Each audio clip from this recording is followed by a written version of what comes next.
Hey everyone, welcome back to On Purpose, the #1 health podcast in the world. Thanks to each and every one of you that come back every week to listen, learn, and grow.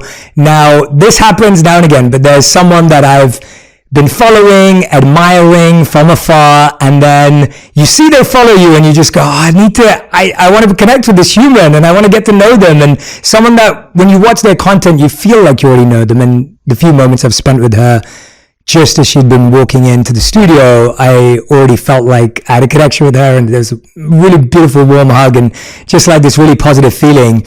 But this is someone who has dominated as an entrepreneur, been extremely successful as a business person, an incredible host and interviewer, someone who is so multi-talented across the board, whether it's being authentic on camera, off camera, editing, creating, the works. And I'm speaking about the one and only Alex Cooper, creator, host, and executive producer of the hugely successful, which is an understatement, the podcast brand called Call Her Daddy. Alex is one of the most listened to female podcasters in the world with millions of listeners per episodes. And Alex continues to break all boundaries by shattering stigmas and stomping on misogyny, all while keeping mental health and personal empowerment at the forefront. And that's what really drew me into her work, was when I started to see her talk about mental health and well-being and habits. I was just blown away, and I was like, we have to make this happen for our On Purpose community. And to the millions of devoted Gen Z and millennial listeners, the Daddy Gang, the Call Her, which I'm a part of, the Call Her Daddy brand represents a new set of values and standards. And in addition to Alex, has a successful merchandise line, as well as several exciting businesses and endeavors in the pipeline, which I can't wait to discuss. Alex, welcome to On Purpose. Thank you so much for having me. I need to make that like my alarm clock every morning of just really hype myself up. Oh my God, you are so good at doing those intros. No, well, it's part of this culture that I adopted through living as a monk. And it was just when you met someone or when you introduced people, it was always part of the culture to genuinely feel awe with who you're in front of and to genuinely take in what they've done, because it helps you feel more grateful when you're with them. I feel very grateful to be with you today. I feel more inspired. I feel like I can learn. I feel curious, and I feel often, at least from the culture I grew up in, we always played people down. We always kind of thought, oh, well, we don't want to say this stuff about them. But I actually thought you have a worse conversation, because then you're thinking, well, what do I have to learn from this person? Or this person's probably going to be up themselves. So what am I going to get? Yeah, that's and it ruins the vibe. That's a great concept, because I feel like with social media, people now, everyone, millennial, Gen Z, everyone's like, we're all egotistical. And so sometimes you try to downplay what you're doing, but it's actually such a great concept that you're taking a complete different spin. You're like, let's actually embrace our successes and everything we're doing, and embrace it and enjoy it, rather than feel shamed and want to be hush hush about it. Or on the other side, don't be jealous of someone if they're thriving, and because you can learn from them. I'm so excited to sit across from you today, because I'm like, Jay Shetty, let's get into it, because I'm geeking. I'm a huge fan. What you're doing is so incredible. I listen to your podcast, and I don't listen to many, but I'm very excited and humbled to be here. So thank you. Oh, that's the biggest compliment. I had no idea. So now I'm blushing if you're listening. We're both blushing. And I have to tell you this, because I just love people knowing this, and I really appreciate that coming from you. But I have a rule that whenever we bring on a new team member, one of the questions I ask them in the interview is, who would you love as a guest of On Purpose? Who would that person be? But then Helena, who's our podcast producer, it was you. And she was just like, yeah, and I was like, she's already scheduled. So Helena, I love it. Daddy gang, daddy gang, daddy gang, daddy gang. And so it was just this beautiful feeling where she was like, yeah, I'd love Alex Cooper. And I was like, we've already got her scheduled. She's coming on the show. It was already happening. I'm honored. Thank you. So anyway, you have a lot of love in our community for you. Thank you. We're all big fans. But let's dive straight into it. Get into it. For me, when I'm observing someone like you, looking from the outside in, I think one of the things that fascinates me is what's someone interested in behind the camera? I just saw you in Italy. Me and my wife were so jealous and FOMOing, because we used to go to Italy every summer when we lived in London. We're both born and raised in London. What was your favorite thing about Italy? The food, the pasta. I have never been. I rarely take big vacations like that. And I was so excited to just try the pasta. I grew up in Pennsylvania. And so, I don't know if we're like running to the fish department in Pennsylvania. You're like, ooh, what can we eat? So it was kind of like Italian, but it was kind of bad Italian. Sorry to everyone in Pennsylvania. And so, but I've always loved carbs, and I was an athlete. So I'm like, when I get there, it was breakfast, lunch, dinner, pasta, let's go, dessert, pasta, let's go. So it was amazing. But we went to the Amalfi Coast. That was beautiful. I just felt so fortunate to be there, and it was incredible. Yeah, I love that. Yeah, I was genuinely living through your stories, and I was just like, oh, I want to go back. So we're planning next year now. Amazing. But everyone from the US felt like they were in Italy this summer. Everyone I know. Every single person on my Instagram was in Italy. So I was like, okay, great. I'm going. This is the first year I won't have FOMO. Because I always see people in these places like Ibiza or, Mykonos. And I've never been any of those places. And I was like, this year I'm going to Italy and I'm doing it. And it was amazing. One of the things I love about you in person that I'm observing is that you're so warm. Like from the moment you walked in, so warm. Like, I love it when someone gets out their car and they arrive at my home, the first thing I want to do is hug them. And when I see that same energy, I'm like, this is awesome. But one of the things people observe about you online is that you're confident. You're very confident on the podcast. You're very confident in your stories, which is a beautiful quality. Was young Alex confident too? I know we've heard about like you grew up in front of the camera with your father and like, so was confidence always easy for you? And how has your journey with confidence evolved? The answer is no. Absolutely not. It's actually been interesting because the past year I've really started to get into this in therapy with my therapist, and I haven't really I think I've mentioned it a couple of times to the Daddy Gang, but I don't talk about it a lot because I'm still kind of going through it in therapy.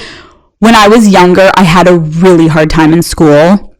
Not grades wise, I was a solid B. Let's throw it out there. Maybe I tried a little harder. We could have gotten some A's, but I was severely bullied for my looks. I was super, super skinny. People made fun of me, said that like I looked like I had an eating disorder.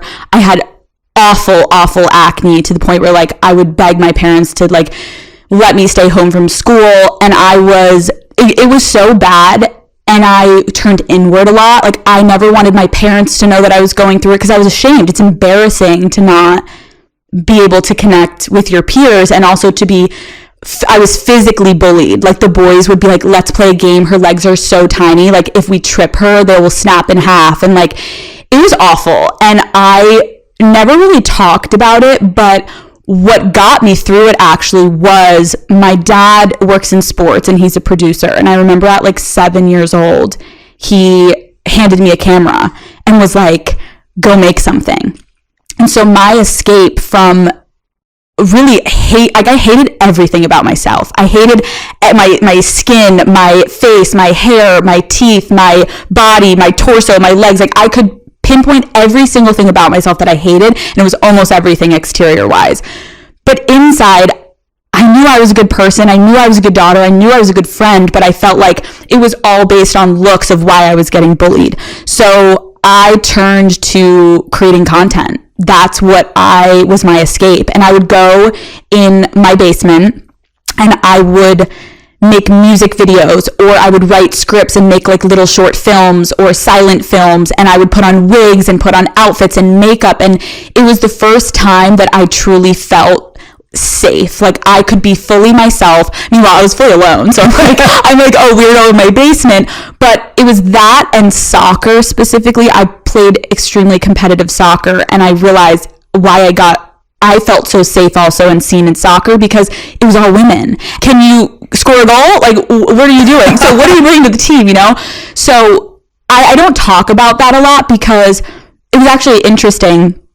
I recently was interviewed by the New York Times, and I don't do a lot of interviews. I read that piece. And it was in a follow-up conversation. We had like an hour and a half interview. The reporter asked to do a follow-up, and somehow we got on the topic of my childhood. And I started talking, and I shared with him that I had been bullied. And quite literally, physically, his demeanor, his face, like his jaw dropped, and I could tell he was shocked. And everything that hour and a half interview I first did with him kind of was shattered, because he was like, wait, what? Like you were bullied? And I realized something in that moment was like, the character I've created on Call Her Daddy, there's this dichotomy of, for me, the girl that was bullied and then the girl I've created or the woman I've created in the show. But I think a lot of people have a hard time because everyone wants to put things in boxes, understanding like there's no way Alex Cooper, the confident Call Her Daddy girl, could have also been bullied when she was younger. And what I've come to realize in therapy is actually that ugly, awkward, acne girl is who started Call Her Daddy. Because if I had not gone through that, there's no way I would have started Call Her Daddy.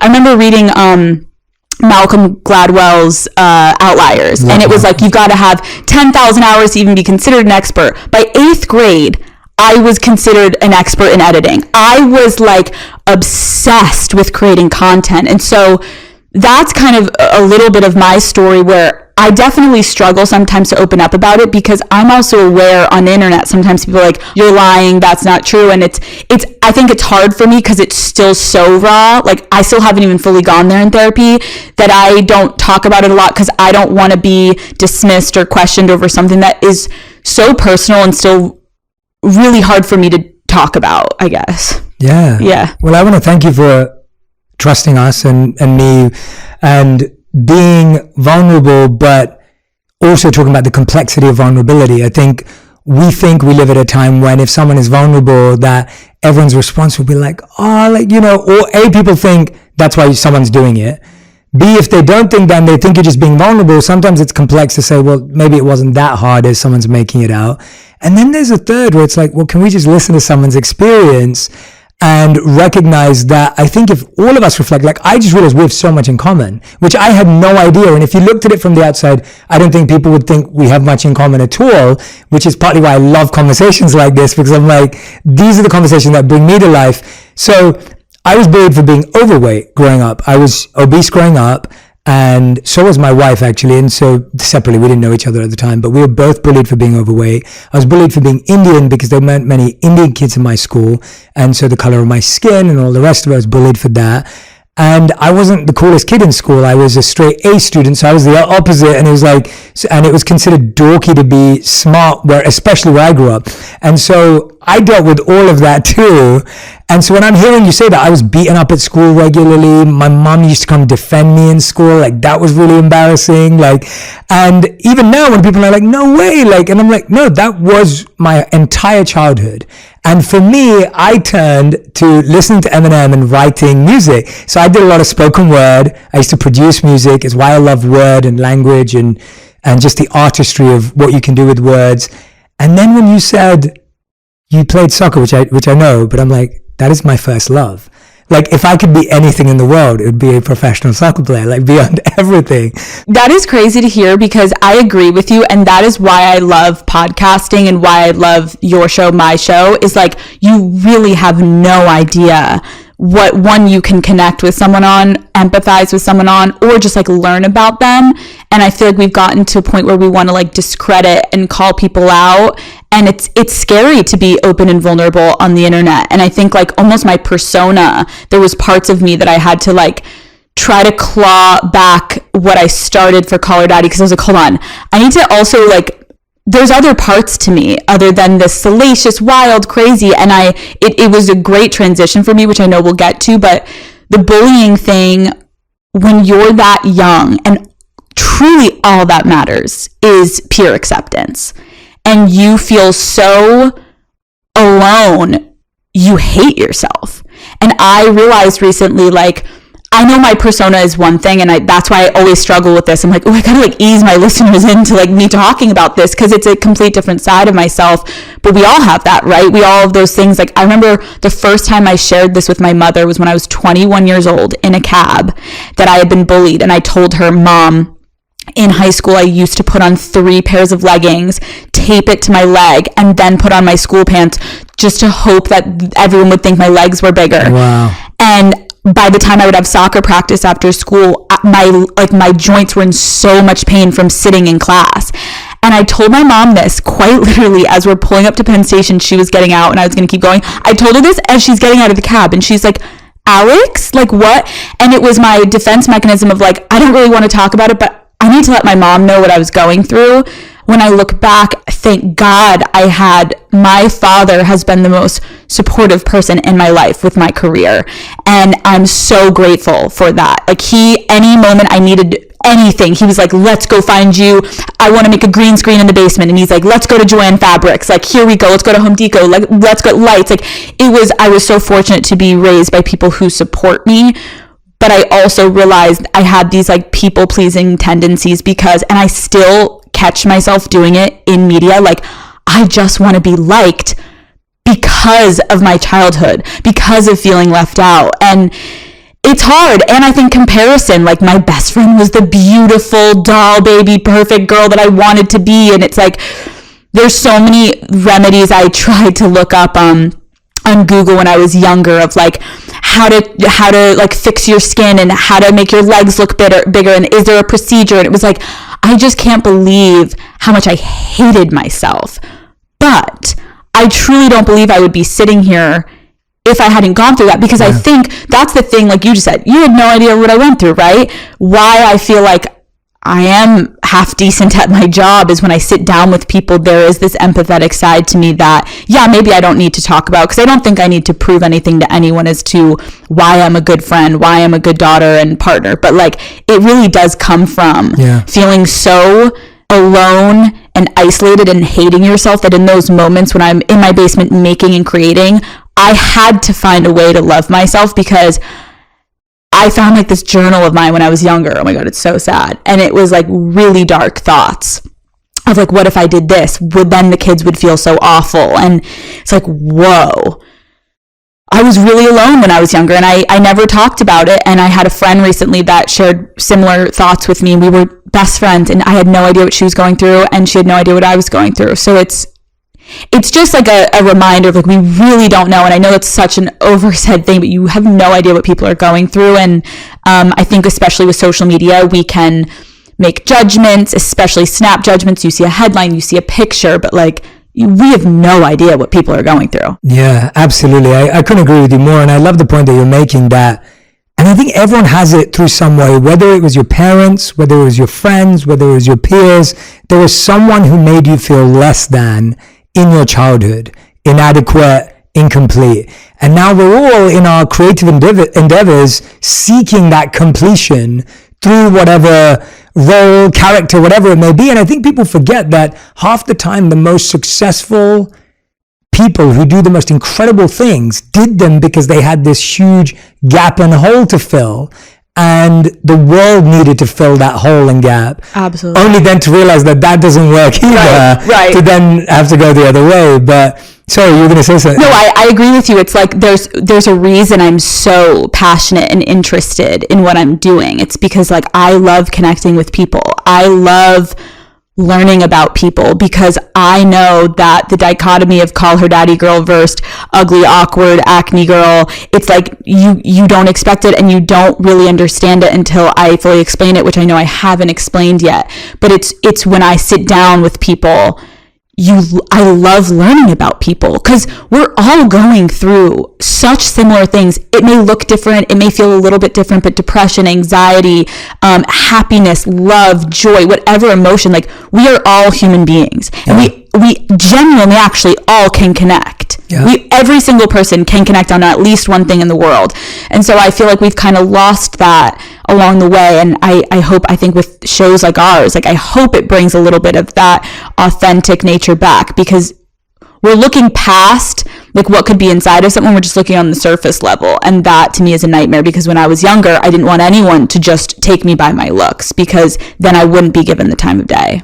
Yeah, it's incredible to hear that. I was literally having the same conversation. I was with one of my clients this morning, and we were talking about this, and he was saying how unrelatable his life has become now through his success and everything that he's gone through. And I looked at him and I was talking to him, and I said to him that, I'll be honest with you, that whether someone's rich or not, famous or not, if someone goes through a breakup hurts the same, because none of the other stuff is medicine. Like none of the other stuff is the cure.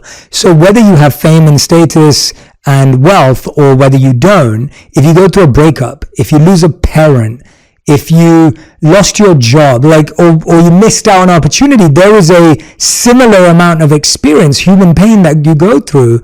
And I think what you're saying is really interesting though. Like, I think you're talking about that time. People always often ask like, oh, what advice would you give to your younger self? With you, I'm more interested in like, what do you think your younger self would say to you now? Like if that acne girl like saw you now as you described her, what would she say? What would she think? If younger me only knew like, Alex, you're gonna make it, you're gonna, like, your dreams are gonna come true, like you're gonna get out of this. I remember one of the boys I went to middle school with that bullied me ended up going to my college, and at that point I had a little glow up, KJ, and he was like trying to hit on me and giving me all this attention, and it only made me just feel actually awful, because I was like, I'm the same person. Yeah. I'm the same exact person, if not like more grown and obviously experienced and have a little bit more of a higher IQ at this point in my life, but I'm the same person to my core, and you're only treating me differently because I got a prescription for Accutane, got some hair dye, got my braces off, put on some muscle because I'm playing soccer. Like, it's quite literally just the physical as to why you're acting differently towards me. I think my younger self would look at my older self and would not even believe it, probably. I actually was thinking, like, what would I say to someone that's younger and going through this? And it's like, there's nothing of like, walk into school that day and stand up for yourself. It's actually like, find yourself in your alone moments, because you're all you have, truly. And so trying to get peer approval, sure, it may make the moment a little bit easier, but like, these people don't actually matter.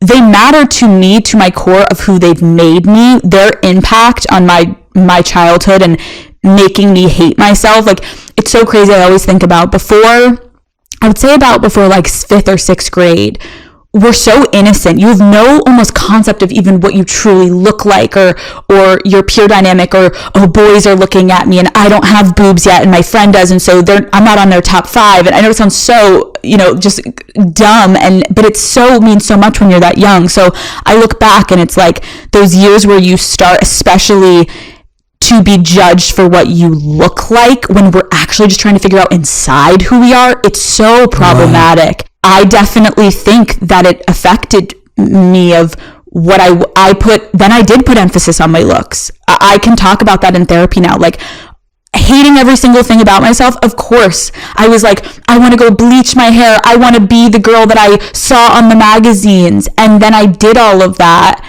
And I even look back at pictures of myself when I took it way too far, but it was all just for me to try to feel like the women that I thought had it all because they looked a certain way. I guess I would just tell my younger self, like, keep going down in that basement. It sounds creepy because my basement was like finished, don't worry. And leaning into your craft, because in the darkest of moments, creating content actually formed who I am and gave me the strength to keep going.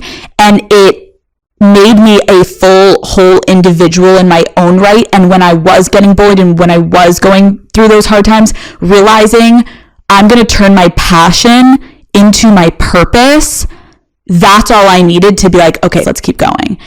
So I was really fortunate to find that at a young age, but I think a lot of people do. When you're at a young age and you are going through something so hard, you find that outlet, right? And everyone has that one thing that they're like, I love this. And I'm just fortunate enough to have made that into my career.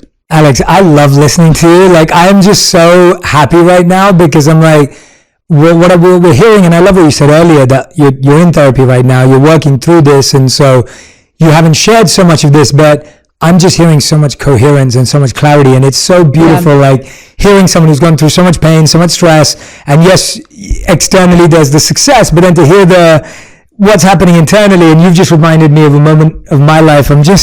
I remember being at the final year of elementary school, or primary school as we call it in London, and there was one girl that everyone fancied in class. And I fancied her too. Like, she was the cutest girl in school. We're like 11 years old, so whatever cute means at 11. I think it was the first time I'd ever liked a girl in that way. I come late to school one day and everyone's looking at me weird. Like, everyone's really looking at me really strange, and everyone's laughing, and some of the girls in the corner laughing and pointing, and I'm thinking, what happened? Like, what did I miss out on? I can't remember why I was late, maybe doctor's appointment or whatever. Then I found out that all the guys who equally fancied this girl had told the girls that I fancied her. So not anyone else knew apart from just me. And I was considered the ugliest, fattest kid in school. And so now she knew this. All her friends were laughing. And then the rest of that day, they all stood. I used to be a goalkeeper because I wasn't very athletic at the time. I used to be a and goalkeepers are very athletic. So no offense to goalkeepers. At least at that time, when you're a kid in school. It's okay, Jay. Yeah, I'm just like, you know. I'm like, guys, we gotta clarify. Just be clear. I think goalkeepers are very down to her all the way. I'm in goal, and all the girls are standing behind the goal, and they're like, Jay, you can never get her. I can't believe you thought it. She's out of your league. And they're literally the whole day throughout the playground, like every time we're playing football, soccer, they're just behind the goal, like making fun of me. And it's such a it makes deep me memory.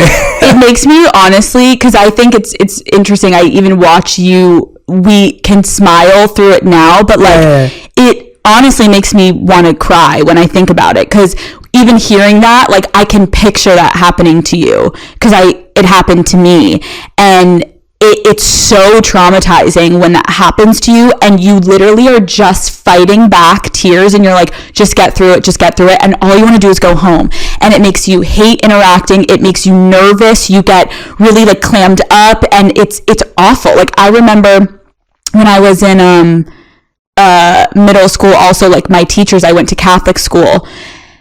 And I just, like, never thought I belonged in Pennsylvania. I was like, what am I doing here? Like, I knew I wanted to do something that was definitely, like, big, but I also knew this is a very conservative town, and we were shamed for anything regarding anything because it's Catholic. And I remember we weren't allowed to wear makeup, and I was breaking out so bad. Like, it was so awful this week.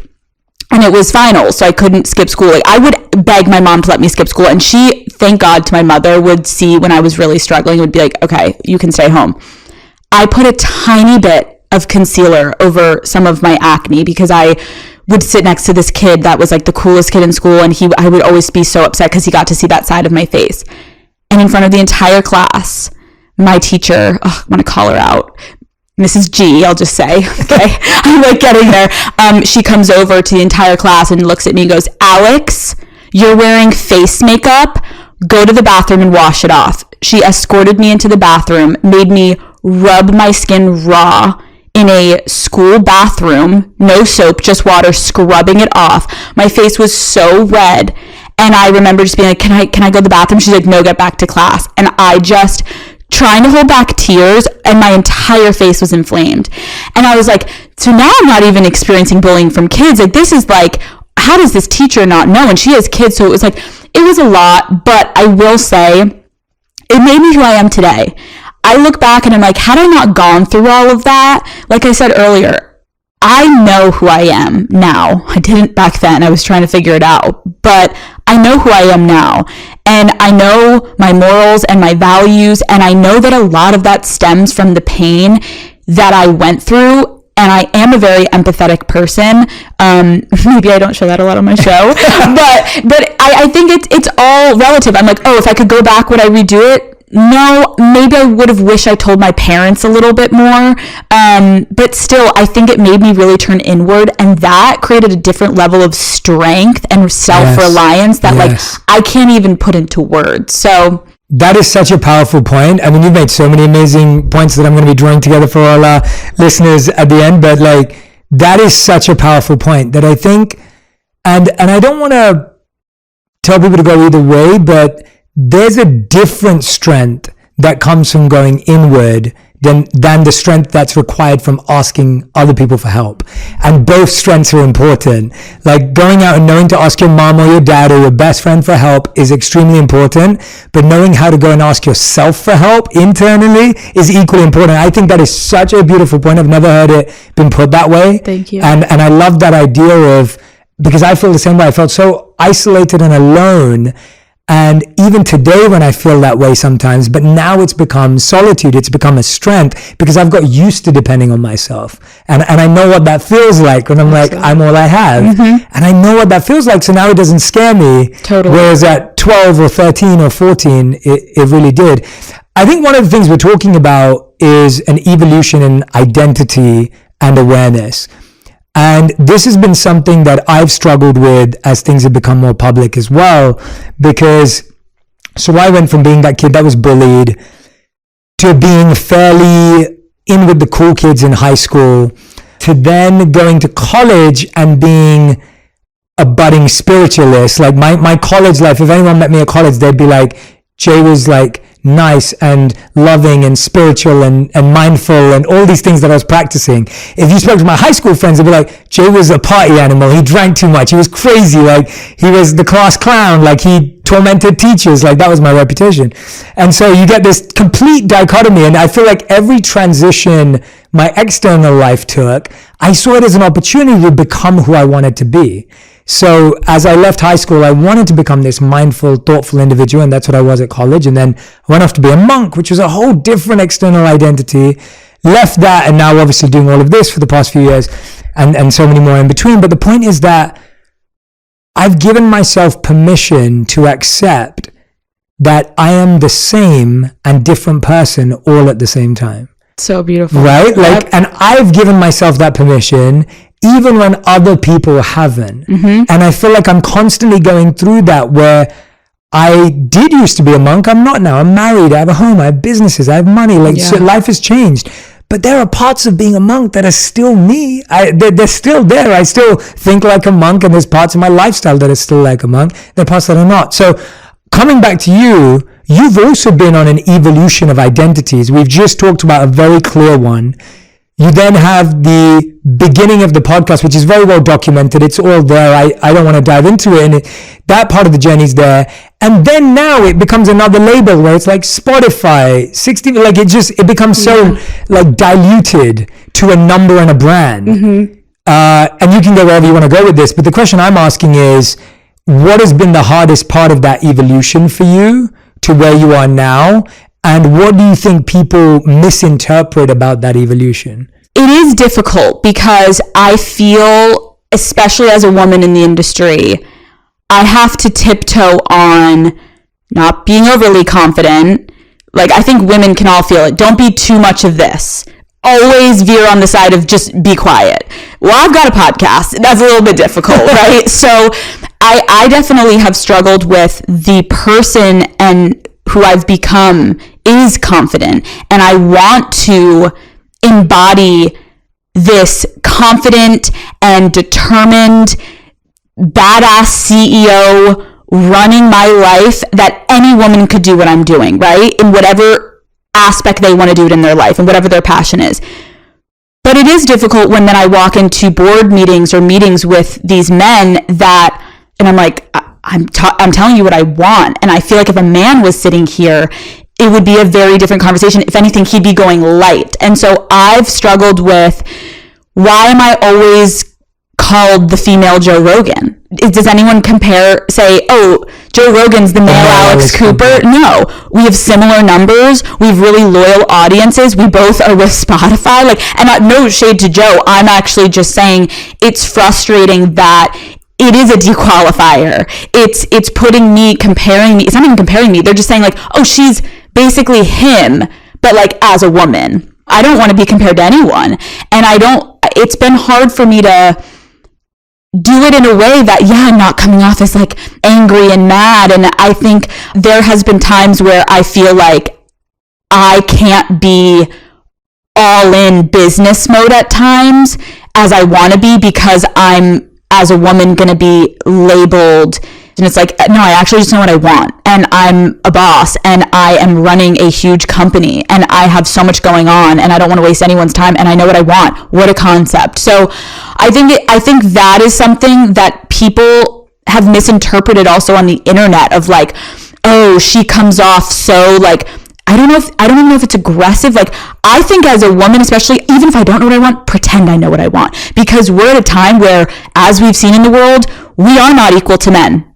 we don't have autonomy over our bodies. And so for me, using my platform right now to be like, let me be the boldest I can be, even if people are a little taken aback, I hope it just helps other women be like, I'm going to go in today and advocate for myself to my boss, or I'm going to stand up to that because it's like, we're getting nowhere if we don't keep shoving it forward a little bit. And I've gotten at times a little nervous, and I'm like, I could just sit and do my interviews and stay quiet.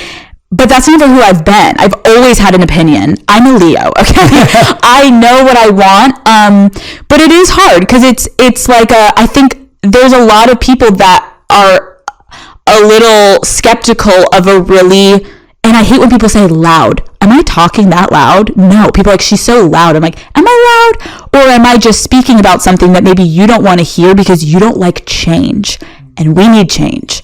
So that's something that I'm currently working on in therapy. I don't think I've ever done this. I'm going to clap on the podcast. I don't think I've ever done this for any.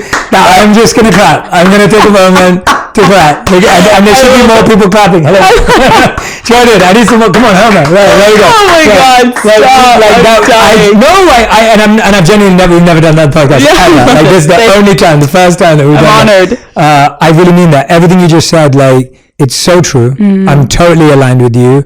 I can only look at it from the perspective that I grew up with a powerhouse mom who worked, cooked, raised me and my younger sister, provided for us both when my dad was figuring his life out.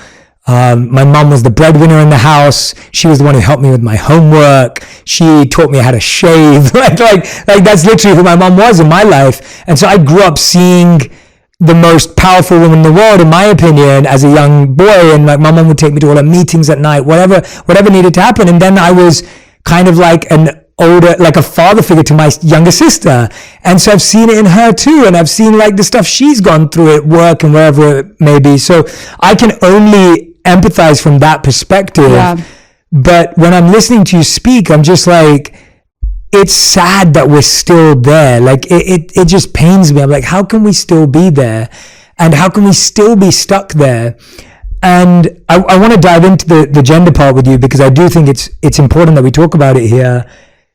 I deal with that in a different way. And I've never talked about this either, but I feel like we're both in. Yeah, we're vibing. Yeah. And it's also like I feel understood with you. And I also know that because you interview and you do such an exceptional job with it, it's like, I feel like I'm getting to open up my heart.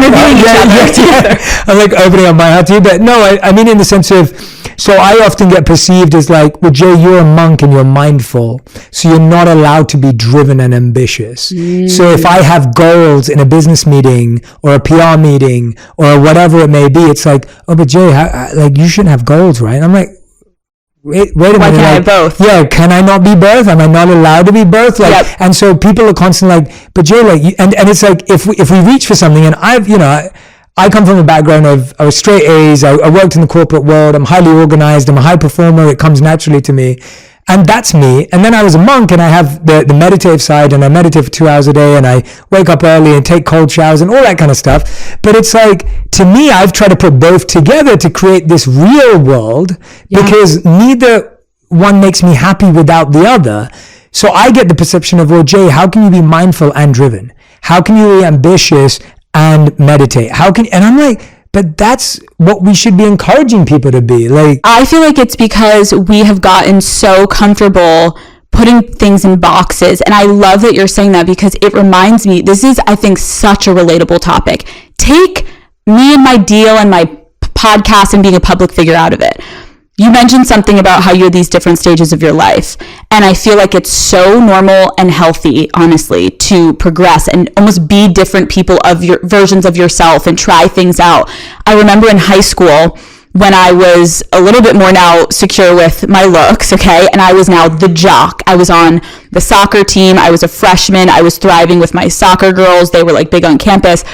And I was still obsessed with making content, right? I was so embarrassed that I was in the video production class because my video production professor, God bless him, he was, I guess people would consider like a little nerdy and a little too techie. And I was like, I am so honored to be his student and have him teach me. We would watch movies after class, and like, not in a creepy way, but he was educating me on film. And before me too, we would watch Alfred Hitchcock. I remember the first time he showed me Psycho, and so I was learning, but I lied to my peers because I convinced my mom, please, can we go in and talk to the dean of students? I want to do video production for all 4 years as my elective. I never took health, which is interesting. Never learned about sex education, okay? So interesting. But I remember people being like, why are you in that video production class for all 4 years? This is so weird. And I was embarrassed and I lied and I was like, I don't know, like they think I'm good at it. So like, whatever, I don't have to take health at least, like whatever. I downplayed it. I was so passionate. I loved it more than soccer. It was literally my existence. It felt like that is why I'm here. This is what I'm meant to do. But I was so embarrassed because I couldn't be a jock and also a tech girl, like a tech geek or whatever they would call me. And so I tried to hide that part of myself. And I feel like a lot of people do that, even hearing you say that. Like, why can't you be mindful and also determined? And it's like, I actually think that is such a beautiful human being when you can combine all the different parts of yourself to all be in a somewhat cohesive working situation. It works so much better for your mental health. We shouldn't all just be narrow-minded. We shouldn't just have one thing that we're focused on.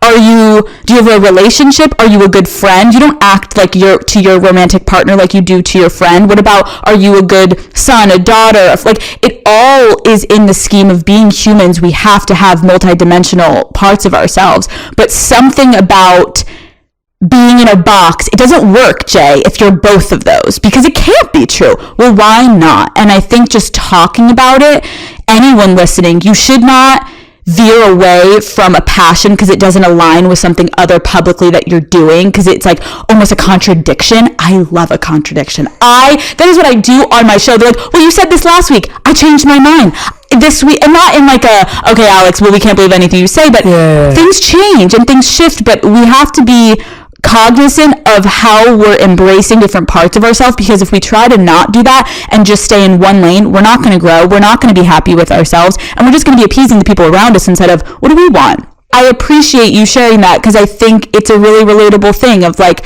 how can I be both? Of course you can be both. It's just society has made us feel like, well, you're a poser, you can't be both. Which one isn't as true? They're both true. I'm about to clap again. This is just guys, we're just clapping. Claps with Alex.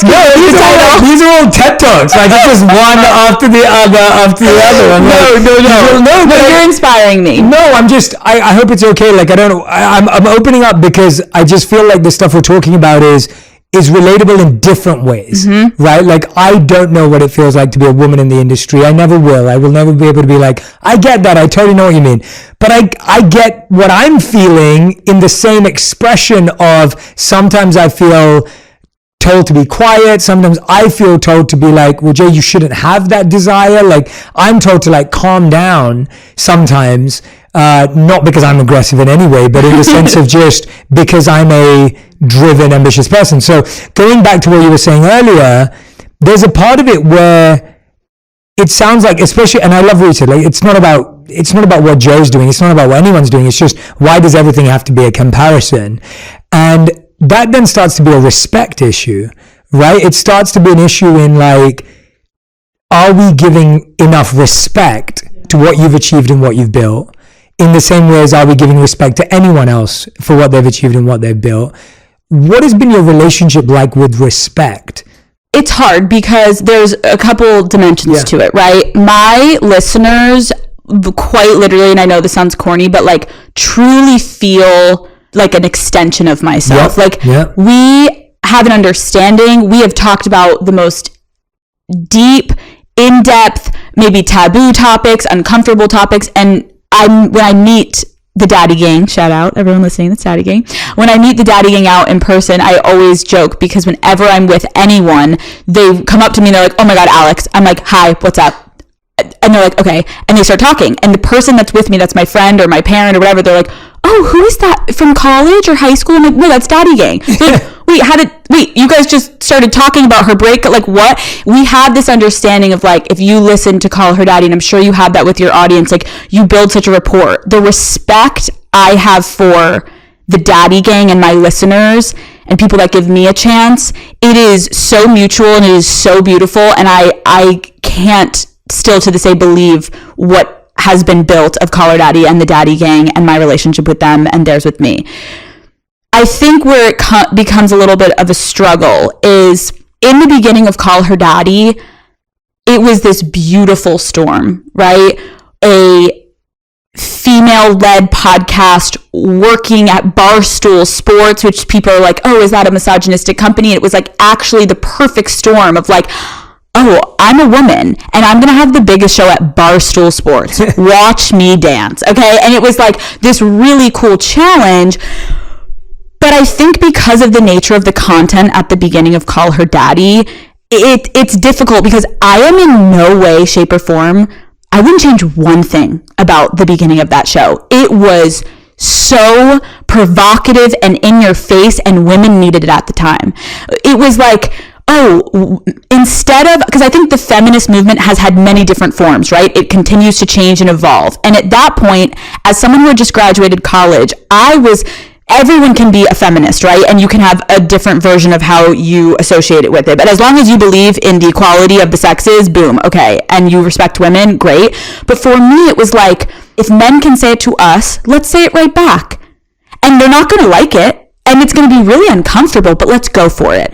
And I think a lot of people loved it. No, I know a lot of people loved it. The show blew up and it was controversial and it was amazing. My struggle was being so proud of what I built, but also we just talked about that box of like, but I kind of want to talk about other stuff too. Yeah. And I felt like I got pigeonholed into this, like, that's the girl that talks about sex and dating. Yeah. And it was really difficult for me to respect and acknowledge what had been built. And it is like brilliant what Call Her Daddy Original Days was. But I also, now I'm 28 and I started it at 22, 23. I don't want to be the same person I was at 22. I'm not. I have a different outlook on life. I have a greater interest in what's happening in the world, in making a difference. Are you kidding me? At 22, I was like, let's drink, let's talk about sex, and let's have fun. And that's what you should be doing right at that age. Yeah. But now as I've tried to transition the show, not because, and I want to clarify, no one has told me to do this. I made the decision because two things happened.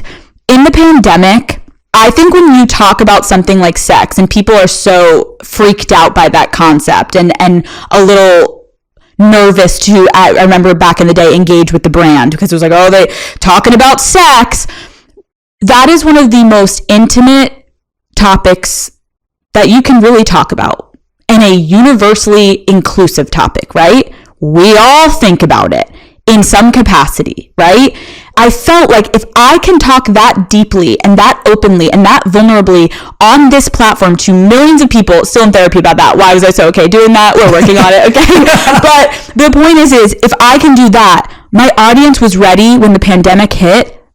We need you to talk about some other stuff because none of us are enjoying our sex life right now, but we trust you enough, Alex. Let's have deeper conversations. And that is when I began talking about mental health. And that is when I opened up and acknowledged I'm in therapy. And the stigma around therapy, to I know a lot of people, is what's wrong with you. My mother is a psychologist. I grew up where mental health was the number one prerequisite in the house of how's your mental health? What's going on in your head? Where are you at? So I think that transition for Call Her Daddy for me felt so organic. It was like, of course we got to talk about more stuff. It's like eventually you graduate from high school, you got to go to college, or Algebra 1, we go to Algebra 2. Like Call Her Daddy is cemented as one of the best sex and relationship podcasts. There's 80 episodes. It is fire. You can learn some amazing tricks of the trade, okay? But what's next? And I could feel my audience ready for something new, and I was ready for something new. I wanted to explore other topics, not that I'm not going to continue to talk about those things. And that, I think, was a difficult transition that some people that don't want change, not my audience not only stayed with me, but then grew because people are like, oh, we're spicing up a little bit. There's more topics. There's more conversations, just not about sex. But I saw people that didn't like the show in the beginning. They're like, nope, you're still the sex girl. You cannot be talking about mental health and talking about sex. You can't tell me you're talking about sex in a deep conversation that has to do with mental health, or you're not getting deep enough because, well, no pun intended. But when I talk about that, it's like what we're going through in the world right now with sexual identity and fluidity and trying to understand. I mean, it's so beautiful now that we've started to embrace the concept of non-binary, and it's like letting people do what they feel comfortable doing. That is mental health, and that is sex, right? Mm-hmm. So I think the struggle of respect has been people not loving me venturing out and straying away from what initially was the bread and butter of Call Her Daddy. And I have been an athlete my whole life, Jay. I love a challenge. When someone tells me I can't do something, but I will not lie, it has been so hard. Like trying to stay true to myself, authentic to the content, but also knowing and cognizant of the fact that there are people that are like, she's still sex, it's just sex. And I'm like, what? And so it's a difficult balance, but I've tried to just block out the noise, not read as many of the comments. And now I think through the new kind of version of the show, it's so cool that I've taken on these interviews. And kind of like going back to what we kind of said in the beginning, I'm having on these celebrity guests that everyone's like, oh, you're going to have on celebrities now. But the point was, and it goes back to what we were saying earlier, I love this challenge of like, you're going to leave and you will relate to Demi Lovato. You will relate to Miley Cyrus. You will relate to Chelsea Handler. Like these people that are coming on that seem so, their life is so unattainable. No, we can relate to them. And I've been fortunate that this new format, and I think through my therapy journey, and just because I know myself and I am a warm person, I am so interested in people's lives. I want to understand people better. It makes me better. It makes my audience better. Almost every single time a guest leaves Call Her Daddy, they say, wow, I have never felt so comfortable in an interview, and I've never opened up as much as I did in this interview. And I take pride in that because I put a lot of effort into making people feel comfortable, because when you're talking about really, really intense topics like we're talking about today, you need to be open-minded. You need to come into it unbiased, and you need to provide a space where it's like, you're safe, let's have a conversation, and no judgment. And I think a lot of these celebrities feel listen, there is no denying, we're not saying they don't have privilege and they don't have so many resources we don't have, but it's trying to humanize. And I think in a cool way, my listeners have loved the new kind of version of Call Her Daddy. And then I guess this is the last part of also, I don't plan. There's one day that it's not like I need an episode like this one day and then this. It's every week I walk in and I'm like, I think I know who I want to interview because it feels right. And I read all the DMs from the Daddy Gang, and I still have all my social media accounts. No one runs the Call Her Daddy account or my account. And I just read all these DMs of someone struggling with a narcissistic parent. And immediately I'm like, let's get Dr. Ramani on. Let's have her come on. Let's talk about how to survive a narcissistic relationship. Like, it ebbs and flows. I would love to be like, I have this perfect structure. I am eyeballing it because I also am a consumer, and I'm like, what am I interested in? Because I love being in tune with my audience, that I'm able to be like, I know what they want because I want it too. It's an ebbing and flowing relationship with respect. There's always going to be haters. There's always going to be people that want me to fail. But I do think specifically this last year, I've come really into my own of like, I want to make amazing content for the people that want to listen. And if you don't want to listen, you don't have to listen. But I always do say, give it a chance, because you will be surprised at the new Call Her Daddy. It's different. And I'm really proud of it because I put a lot of work into it. And you should be. I personally am a fan, and I've loved the evolution of it. I've watched a ton of the interviews. I mean, for me, I couldn't agree with you more that whoever sits in front of me, whether they're a celebrity, whether they're not, whether they're a scientist, a doctor, a host, whatever they may be, like, I just want to create exactly what you said. Like, we're so aligned on that. Like, create a safe space where people can feel they can be themselves, and they're not being forced to be someone, and they're not being forced to be the one version that we see. But I think what I really took away from what you're saying is that even though you're right, I know what you're saying, that there's no weekly structure. It's not like you're trying to figure out like, oh, we're going to do this and that. actually, when you hear you explain, when I just heard you explain how sex and mental health are so interconnected, that is very coherent. And that's very cohesive. So even if there isn't a plan every week of who you're talking to, all that kind of stuff, that makes a lot of sense. Yeah. And it's like no one would ever know that or think about that. And this is what I think. We think so shallow now, right? Like everything's a shallow thought. And when I say shallow, I don't mean the subject matter. I mean how deeply we consider an idea. So Alex has changed what she talks about on her podcast slightly. Right? She's still doing the sex podcast. She's still talking about those things, but she's also talking about mental health and therapy and whatever she wants to talk about.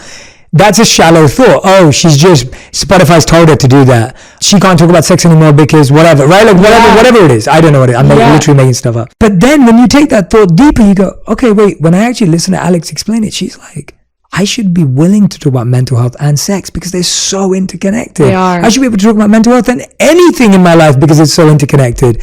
And I feel that I just love that description. Like I'm just holding on to that. That's my biggest takeaway from what you said, because I think it's unhealthy mentally, emotionally, spiritually, psychologically for us to think that any subject matter is separate from any other in the human experience. I agree. And I feel like, especially with sex and having been a woman and trying to now, like, I'm not trying to get away from it. I'm just trying to prove like there's other things about me. What a concept.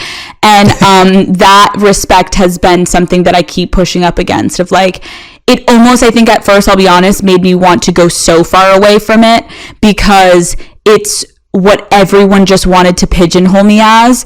And I feel like, especially with the season 2 that's going to come out of Call Her Daddy at the end of September into October, like you're going to see a shift, because I feel like when I was in my 20s, I kind of mentioned this earlier, everyone's self-involved. We're just trying to understand, like, I remember getting out of college being so miserable. I hated my job. I hated my life. I was like, what am I doing with my life? You're just trying to quite literally survive. And where I'm at now in my life at 28, I just turned 28, and I feel I genuinely have a different interest for what is happening in the world. Like, I know this may not be the most relatable thing, but like, I have one of the biggest platforms, specifically, well, I know, I just found out, my show is the #1 biggest listened to show for women in the world for a podcast.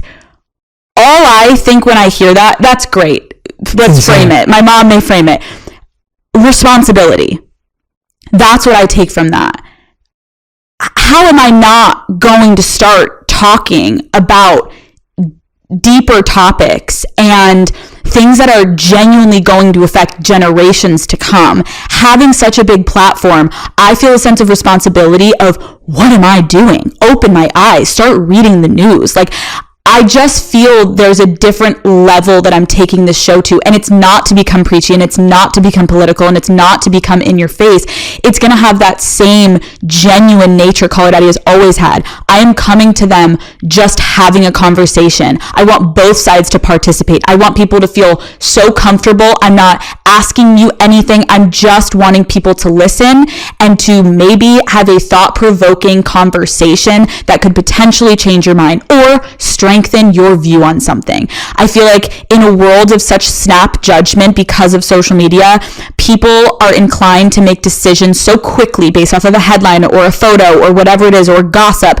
And I like how what I want to do with Call Her Daddy is, wouldn't you feel so much better if you could make your decision with a more 360 POV on something? And that is what podcasting does. Long form sit downs, get to know someone, get to understand a topic, an issue, an argument, and then make your judgment. Because that is amazing if you leave being like, I have the same opinion, amazing, but now don't you feel better that you have a bit more of an educated opinion rather than a snap judgment? Or most times what people do when they listen to Call Her Daddy is, okay, I admit I was judging them. My mind changed. I just had someone on and all of the DMs were, I don't know if I really thought I liked them anymore, and now I'm obsessed again because I forgot what they went through in their life, and I was completely unattached to the empathy level because all I see is social media posts. So I hope people feel that. And again, I'm not trying to be this like preachy. I don't know what I'm doing half the time, you know, but I just feel a sense of responsibility, and I hope that my audience can feel like it's just a journey, because what else are we doing here? I want everyone to have fun. We want to have laughs. We're going to continue to have that. And especially being a woman right now, it's like, if I don't speak up, I'm not doing my job, and I won't be able to sleep at night knowing that I didn't do something that actually was just right in front of me that I could have done. And I have such a platform. And so I'm sure everyone can know what I'm kind of talking about, but yeah, vote. Okay. Yeah. No, I mean, personally hearing that, and you don't need to hear this from me, and I'm only saying it because I genuinely mean it, and for whatever it's worth, it's like, I love that. Like, I personally appreciate that so much, because I only went out to start building a platform in the desire to serve. Like, I only started this journey hoping that we'd be able to help people. It never came from anything else. It started in that place, and it's still in that place today. And when I hear someone who's like, hey, I was 22 and now I'm growing up and this is life, and I look at that and I go, I love people who do that. And you know, a lot of people that I work with in my coaching practice, it's like, that's where they are. Like, they became famous through music, or they became famous through movies, or they became famous through whatever. And now they're having that same journey in their life where they go, Jay, I have like hundreds of millions of people who listen to me and they care about what I have to say. I don't want to be the person who just has a great home, business, and life. I want to do more than that. And to me, I think when people who have the opportunity to say that, and then go follow it up, that's when the world starts becoming a better place. It does. And I think it is really, it's a hard concept, especially when you have a podcast. I don't see all these people, right? Of course, yeah. You know, when I'm told, oh, your podcast is also the biggest podcast for millennials and Gen Z, I'm like, so that is an audience that has the opportunity to quite literally change the world. Yeah. What am I doing? Yeah. And it doesn't need to be every episode. I just think there's a different level of awareness I have right now, and I don't have it figured out. I am not perfect by any means. I definitely present a certain way on social media for my business, but like what I'm trying to do is just take my education public and just use this platform and not be better than anyone, just genuinely be like, I'm learning. I literally said to my team, and I was like, I will publicly say this, like a couple of years ago, I remember when I got out of college, I had to call my dad and be like, I don't know how am I going to vote, Dad? Like, what? I'm in Boston. I'm from Pennsylvania. Where am I registered? Like, I don't even know how to vote. And I am not ashamed to say that. I think people feel so overwhelmed with certain things in life of college does not prepare us for a lot, right? And there's a lot that we're like, what are we doing? And I think when you have people on platforms that are acting like you don't know what you're doing, it makes you feel ashamed. It makes you feel insecure. And then you just don't do anything. So I think Call Her Daddy also this season is really trying to just make it ingestible for everyone of like, I'm with you guys. I am also still like a couple of years ago, my dad was helping me on TurboTax. Okay. I didn't know what I was doing, but I'm learning, and I hope that I hope that people appreciate me just trying to make a little bit of a change, because there's a lot of power in podcasting and in these really intimate conversations. That's the best part about podcasting. It is such an intimate relationship that we have with our listeners, and I don't take it for granted. So there you go. No, you're spot on. Like, I think we genuinely close off when we think we're surrounded by a community of people who know it alls, and I think that's when people start to lie. That's when people start to hide. Like, I think everyone, like millennials and Gen Z, everyone right now feels the pressure to know how to be an investor. Like, because investing is the cool thing. Right. And it's like, if you don't know how to buy an NFT, if you didn't know how to buy crypto when it was like booming and everyone was like talking big, it was like, if you didn't know how to do those things, it was like, who are you? You can't be cool. If you don't know how to vote, like, oh, well, then you don't care, or all of these things. And it's like, I don't think any of those things were ever explained to anyone. And we're just listening to one random 30-second TikTok and being like, oh my God, I need to buy that. I need to do this. And I'm like, I fully agree with what you're saying. Like, yeah, social media has definitely made us all feel a little bit like we're behind. Like, what am I missing? Or I'm not in on that. Or I'm feeling excluded. Or maybe I'm not cool enough. I don't look a certain way. I don't know how to do something. And it's like, that's what I've tried to take a little step back from social media recently and really focus on. Like, I have the same 3 best friends since I was 6 years old. I have my family. I have my relationship. I have my amazing team now of Call Her Daddy, comprised of all women. They're amazing. I feel so, everyone's always like, what's the best thing that came from your Spotify deal? And I was like, that I can now hire a team of these amazing people. But I do feel like you have to also, everything's with a grain of salt on social media. Try to also just be more present. Like, I found myself the other month on my phone on TikTok scrolling. I'm by myself. There's a beautiful sunset at my new house, and I'm scrolling on TikTok. And I, for a minute, had this moment of like, hold on. I'm watching a random girl in her bedroom doing whatever she's doing, and I don't know her. And I'm sitting on my couch, lovely woman, whoever she is, wasting my time watching someone that I don't know, and this is not changing my life. Go outside, Alex. Go watch the sunset. Go take my dog on a walk. Be present, because it gives me anxiety, I realize, when I don't feel good enough. I don't feel pretty enough. I don't feel like I'm fitting the body standard. And then I start to spiral. And it's like, why are we doing this to ourselves? If we know that it's not helping us, I'm just trying to be a little bit more in the moment with my thoughts of, okay, so step back. You can take it out of your hand and put it down. And I know it's quite literally, doctors are comparing it to an addiction. So that's also something that's helped me with my mental health recently, is like really putting boundaries on social media. What are some of the new habits of this new Alex and values of this new Alex that are really becoming integrated into your life? Like you just said, like learning about what's happening in the world, like being well informed, educating yourself, taking that online, obviously therapy we've talked about. Like, what are some of the, I guess, the smaller habits that you've developed? Yeah. That's one of them, and that's a beautiful one. I always joked, I'm like, vow I never say this word again. In the beginning of Call Her Daddy, and shortly kind of in the pandemic, went down a spiral of like reading Reddit pages about myself and awful things about myself. And I was crushed. Like I said earlier, being bullied, I am a full people pleaser. I want everyone to like me. If I see that one comment, I'm like, and then it's going to affect my content the next week. And I'm going to have a Freudian slip and somehow talk about something that I saw in the comment. I'm trying to, like, oh my God. It was about like a year or so ago, sat down, I think it was with my therapist, and I said, I am never going to open this app again. And if I do, I'm hurting Call Her Daddy. And it helped me take it out of myself of like, cause it was affecting my content. And I stopped looking at these people that I remember I always used to also be like, they're just hurting in their own life. And we can talk about why people are trolls on the internet for hours, but it's not my problem. I need to drown that out, whatever those people are going through, whatever they hate me. I know I'm a good person.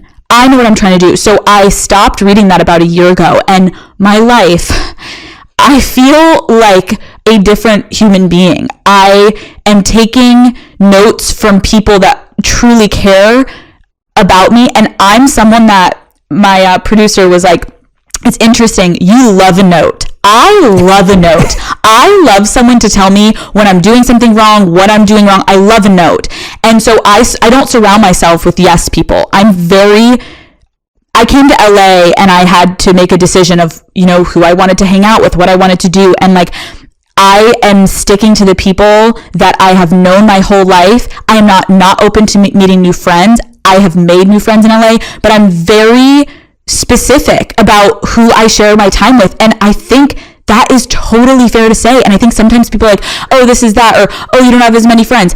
I am taking care of my mental health by making sure the people that I'm surrounded with aren't yes people because they're like, oh, we want to come and hang out in Alex's cool house with their cool job. It's people that are like, check yourself. What's up? Like, how are you doing? And I can do the same to them. And so I have made efforts to make sure who I'm around, not only they don't even make me feel good, it's that they're real with me and they treat me, if all this was gone tomorrow, I know those people are going to still be there. Yeah. And I think with social media, I've really gone through periods where I felt like my whole existence was immersed and defined by social media. And literally just through meditating, being alone with my thoughts, going through therapy of when you actually dissect, Does something make you feel bad? Yes. So why are you doing it? It's so simple and it is so hard. But the more that I train my brain, it's really helped me. And I think when I go through really awful times on social media, if people are coming at me, if I get the mean comments, this is something that keeps me kind of grounded is I always get through something. In the moment when you are going through something, it is awful and it can be heart-wrenching. You can feel it physically, you can feel alone, you can feel scared, whatever feeling comes when something bad is happening in your life. But you get through it. And when you get through it, you look back and you're always like, oh, I wish I could have told myself, like, stop stressing, stop overthinking, stop. So what I've had to do is in the moments of crisis, when I'm freaking out, having a panic attack, anxiety, I'm like, okay, hold on. In 2 days, this will be over. Let's go on a walk. Let's take a breath. Let's call people I love. Let's talk to my mom. Let's call my therapist. Let's like take all of the stuff that's happening in my head and just calm, pause, connect with people that love me, and get out of your kind of psychosis that's happening in your brain. You're going over and over. I always think about like, I always get through it. I've had so many moments where I'm freaking out. I always get through it. So look at the other side, and I don't know, it's easier said than done again, but like it helps me be like, I'm going to be there in a couple days or hours. So like it's not as bad as it feels. Yeah. I don't know if that makes any sense. Yeah, it does. I think what you're describing is like, everything is simply a pattern of thought, right? It's just a pattern of thoughts. And the current pattern of thoughts we all have are not serving us. They're not helping us. They're not improving our lives. And the hard part is knowing which thoughts to change and then how to change them. And so the tools you just gave us were really simple ways and practical ways that anyone can start changing their thoughts. And if we just understood that simply by changing your thoughts, you can transform every human experience in the world, whether it's sitting in a cold plunge and you're just changing your thoughts, whether it's, doing a hike in the morning, whether it's just getting to the gym, right? Like whatever it is, it's just changing your thoughts. Totally. And it's beautiful to hear you figure that out and work through that. Also journaling, I've had when I go through really hard times, I always journal during and after. And then when I'm going through a crisis again, I'll read the after and even the during. And I'm like, I was spiraling. Look where I am now. I'm sitting on the beach. Like I'm driving to work. Everything's okay. Yeah. We get through. I have gone through people dying, and it's like, it is the worst. It is the worst, but you have to find a way to keep going. You have to find the positive, right? And I have a lot of friends connected through trauma of things that happened in our childhood. And it's like, I had my 2 best girlfriends come and visit me, and they were with me for a week. And we were just talking about life. How am I going to keep going? But then you remember the moment after that where you're laughing on the beach with your friend and you're like, imagine if I didn't keep going. I wouldn't have this beautiful moment with these people. And so it's like always trying to look to the other side. And if you can get there, you can take that breath and be like, thank God I hung in there. Yeah. Well, what's a belief that you think you've had about yourself that you think led you down the wrong path?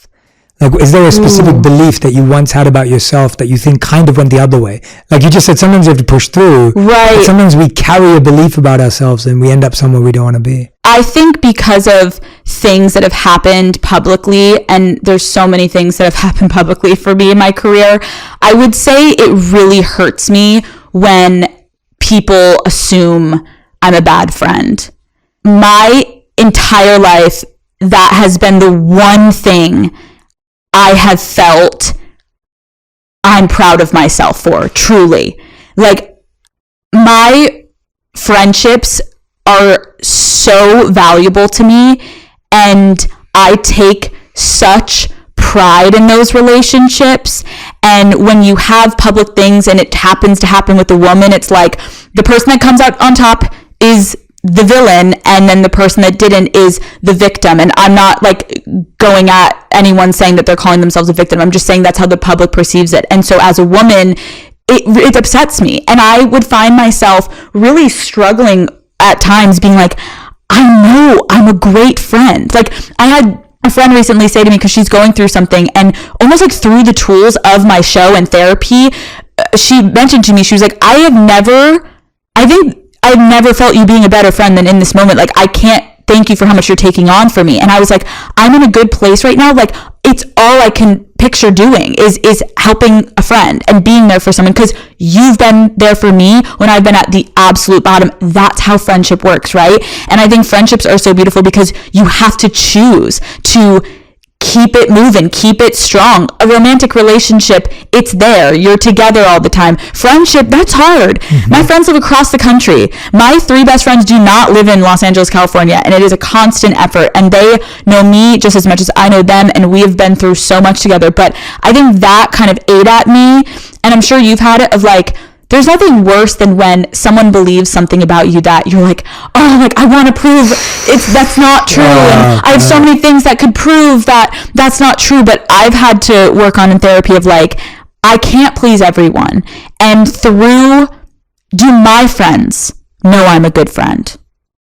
That's all that matters. Yeah. The internet thinking I'm this or that, like, if you like my show, you're going to listen, but you're not listening because I'm a good friend. So it's like, I need to prioritize knowing who I am, knowing how deeply I feel for these people that I consider family. That's all that matters. And I don't need to prove that, but I definitely went down moments of like, oh my God, am I trying to talk about this in an episode and prove? It's like, Alex, if I tried to whack-a-mole everything people think about me, I'm not going to get done interviews. I'll be just doing solo episodes for the rest of my career. So that was something that was kind of hard. Yeah, and there'd still be something about your explanation that wouldn't be enough. I found that, I mean, I was asked in a podcast a few years ago, someone asked me the question, what's something you used to value that you don't value anymore? And it was a really great question, and we have the video of it, and I'm like sitting there thinking about it, and you can tell it's, you know, when you ask a question and you actually have to think rather than like you've got a million things to say. And I said, being understood. I was like, I just don't value being understood anymore, because it's just, it killed me. That desire I had, and I get that people, it was like, for years, I just wanted people to know I was a good person and that I had pure intentions and I was trying to serve the world. And I was like, you know what? No one's going to give me the benefit of the doubt. No one cares. And at the end of the day, I have to lose that desire to be misunderstood. To be understood, because most people are going to misunderstand me. And that's okay. That is like, freed me. That is so beautiful, because I relate to that deeply. And I love that you're saying that, because being understood is so overrated and exhausting, because who you're mostly trying now in the age of social media to be understood by is people you don't even know. Yeah. And what about the people you do know? How much time are you putting? It was a measure for me of, am I putting more effort into the people I don't know than the people I do know? That's check yourself, because I've done that to myself. And I love that you said that, because when you get to that point, it is so freeing, because you're like, I'm me. I don't need, if I say something people take the wrong way, I don't need to now be like, oh my God, I promise I'm a good person. No. You either know or you don't. And I'm not going to run around and chase people and try to convince people of my character.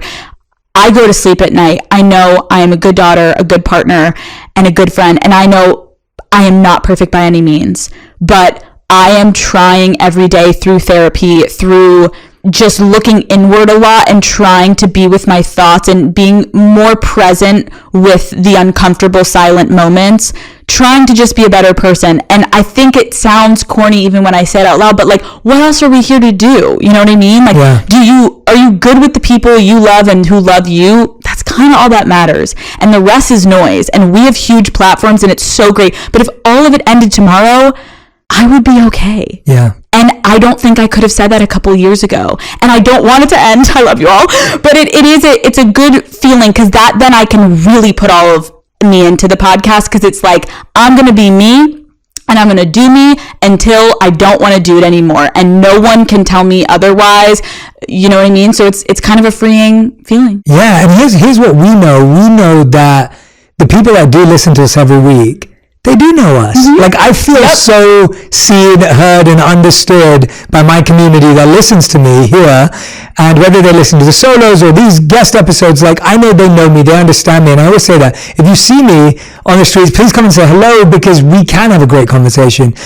But at the same time as that, one thing I do know is that I read a study that said you have to spend 200 hours with someone to consider to know them deeply. And I started thinking about who in the world have I spent 200 hours with. Whoa. And I started to realize it wasn't that many people, and that wasn't something that made me sad. It just made me value those people so much more. So my best friend, who was my best man at my wedding, I've known him for 18 years, and I still talk to him 3 or 4 times a week. I don't know where I find the time. I don't know where he finds the time. But every car journey, whatever I'm doing around LA, I'll call it. He's in London, so he had an 8-hour time difference too. God. And he always picks up. We always find a way to connect. And our friendships got better since I left England. And so all my best friends are in London because that's where I grew up. My family's in London. My wife's family's in London. So for us, like, I totally hear what you're saying, that the statement you made that really resonated with me today off of what I said was that being understood is overrated. And it's so true, because I would say that I'm still trying to understand even the people I've spent 200 hours with. So how am I expecting someone who met me once for 2 minutes Absolutely not. to understand 200-hour version of me? I would hope not. I hope I'm complex enough that you can't figure me out in a minute. No, I really love that. And I think it's, I think that I always say to anyone, especially in 20s, 30s, when you're out of college, it is so depleting at times, because you are stripped of that immediate comfort, friends in, proximity wise, and you're immediately, all of a sudden, you're across the country and your friends and you're like, I don't have friends, and it's a really isolating and lonely time. But I would start with, do you have one person? Do you have one person that you can call? That's really all that matters. And of course, we want friend groups, we want friendships, we want connections. We want to go to parties, guys. Come on. But you have to just start slow with yourselves. And I think a lot of times in your 20s, you almost get dismembered, and you have to build yourself back up. And we're really hard on ourselves with those friendships. It's so much easier said than done. But it is a great reward when you can maintain those, because they're beautiful. And like I said, you're not having sex with these people, hopefully. So your friends are just there because they love you. Hopefully. It gets messy. Don't do it, guys. But no, it's a really powerful relationship. Yeah, we've talked about friendships, and I want to talk about relationships a bit, because it's a big thing here on Purpose. And I'm asking this because for me, and this is what we do, right? And this is why I'm very clear on this. And this is one of the best skill I learned from training to become a coach, was to not project my intentions onto other people's actions. So what we often do is, when we see someone who does the same thing as us, we assume they did it because of the same reason as us. Oh. So if you see someone lie to someone, if you're someone who would lie to someone because you don't want to upset someone's feelings, you're like, oh, they lied to them because they don't want to upset someone's feelings. Yeah. But if you're someone who didn't do something because you were jealous of something, when someone doesn't do that same thing, you're like, oh, that's because they're jealous of them. So we project our intentions onto other people's actions. So interesting. And so I'm projecting now, and so I'm being very honest and open about it. My wife and I have been together for 10 years, long before my public life. And we got married 6 years ago, and I started creating content online around the same time as we got married. We'd already been together for 4 years.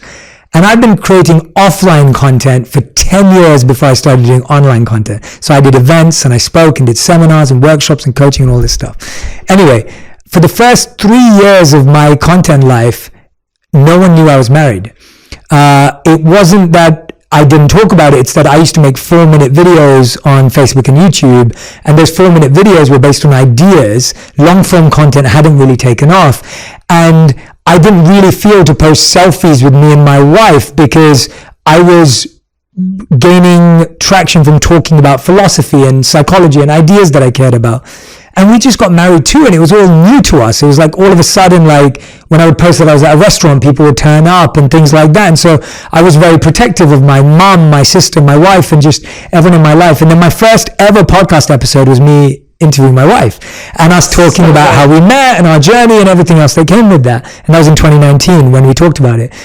I am so grateful that I didn't do it before then, because it gave my wife time to acclimatize to the new life we'd created. It gave her a sense of stability in what we were doing and where we were going, and it helped me deal with what I needed to deal with in this journey. It wasn't something I would even say I was fully conscious of.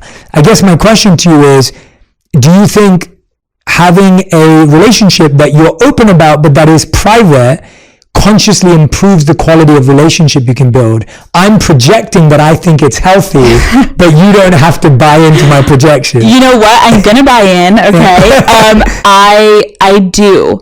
I definitely. It's interesting because when I met my boyfriend, I had already podcasted about him before our first date, and I remember podcasting. I was in Los Angeles and we were going to a dinner, and I'm podcasting about my wants and my needs and all the things that I'm expecting for this date to go. I'd never met this man in my life. Classic Alex, just going for it for the podcast. Got to give the daddy gang what they want. And I show up to the date, and halfway through I'm like, oh, you're going to be on next week's episode. And he's a very private person, and he was like, what? And I was like, it's going to be so good. And then I'm going to go back and record whatever happens at the end of the night. And he was like so shocked. I will say, I think he thought it was quite charming. I love how men are always like, oh, I don't want to be on. They love being on. But with him, it was interesting because I went all the way in and I started talking about him from the beginning. And then I had to pull it back because I realized, oh, whoa, this is a real relationship. And I have so much respect for him, and he's in the entertainment industry, but he's private, and he in a great way, this is how I knew he was the one, he never said, don't talk about me.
But he asked that we just have conversations about it and just keep talking about it.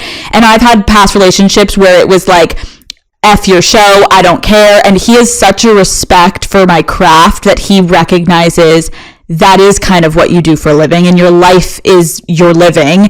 But I did start to pull back, and I know it's not fun to hear, but my relationship couldn't be better because of it.